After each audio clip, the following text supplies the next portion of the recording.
Guys like Colin Powell. You know, I mean, well, why do you laugh about that? I'm not laughing. He I made think it. it's a serious issue. He did make it, but what did he make? I just feel left out.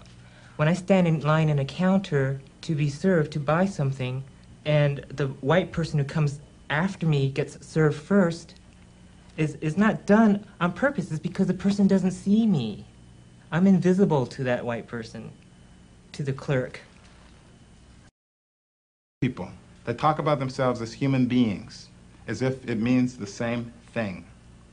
Now, what I want to know is what it means to be white.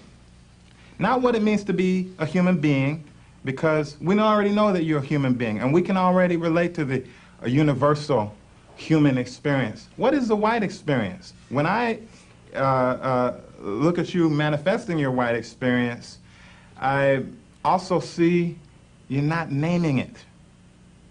I see you wanted to blur the distinctions between just being a person and also, most particularly, being a white person and what that means. And I think that part of what it means to be white is it means never having to say you're sorry, but it also means never having to admit that to be white means something different than to be a person of color. And that there is an experience that you have that is very different from what the experience of people of color is. I never consider myself, as you do, a part of an ethnic group. I think that's what you're looking for, and you're not going to find that among us because we don't look at ourselves as an ethnic group. Do you know that that means something? I don't know what it means. I mean, I'm telling you that that means something. I'm trying to answer your question, Victor, and as you were asking that question, I'm saying, well, gosh, I never considered myself part of a white group. I just wonder, doesn't it seem kind of deep to you that you don't have an answer to that question? Do you have any notion that the fact that you have no answer to that could actually be a source of meaning, experience, or knowledge? The opposite is how I feel about you, Victor, that you have no comprehension that the world is open to you. You think that the white man is a block and a dam to your progress, and he is not. I think you put up that dam and that block yourself in your regard to the white man. See, I think that's one of the major problems with racism.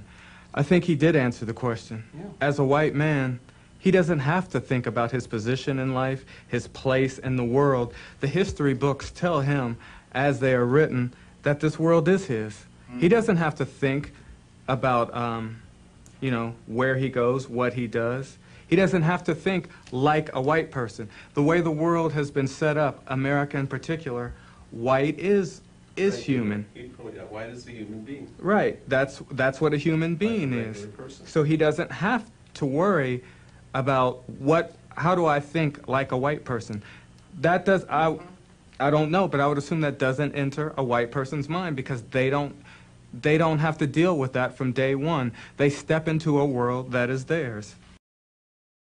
Back to the question of what it means to be white. I think what it means to be white, in part, is that you have the privilege of blaming people of color for their own victimization under white supremacy. I've heard you say that to me. I've heard you say that to him. I've heard you say that to him. I've heard you say it to him. I've heard you say it to every person of color in the room who challenged your perception of yourself in the world. That is part of what it means to be white. Maybe that's part of the answer, that we feel that the field is wide open and each man can stand on his own. No. Read it. Each man does not stand on his own. Some men stand on other men and other women. Light-skinned men. Men from Europe stand on the heads and the parts of men and women and children of color. That is, and of course, you also stand on the heads of white women.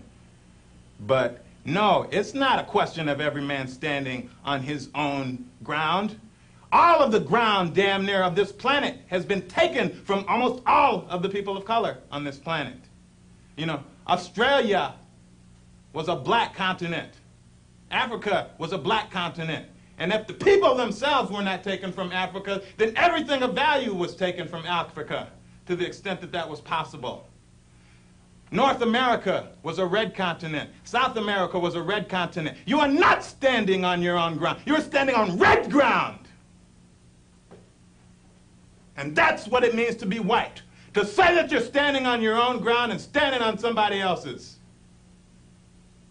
And then mystify the whole process so it seems like you're not doing that.